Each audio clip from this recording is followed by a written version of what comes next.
Hey, welcome! Ever wanted to make something awesome without spending a fortune or waiting for shipping? That's where DIY comes in. DIY just means do it yourself.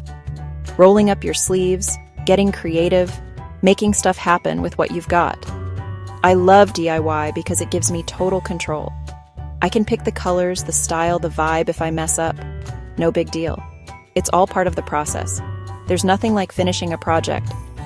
Whoa, I made that. So how do you even start? First, look around your space. Old t-shirt? Turn it into a tote bag.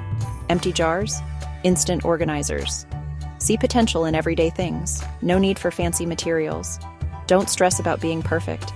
DIY is experimenting and having fun. No glue gun? Try tape. Out of paint? Mix colors or use markers. Make it work with what you've got. That's where the magic happens. The best part? You save money, learn new skills, end up with something totally unique.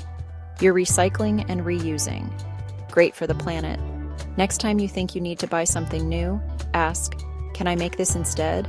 Grab your supplies, hit play on your favorite playlist, and just go for it. DIY isn't just a hobby, it's a mindset. Let's get creative together.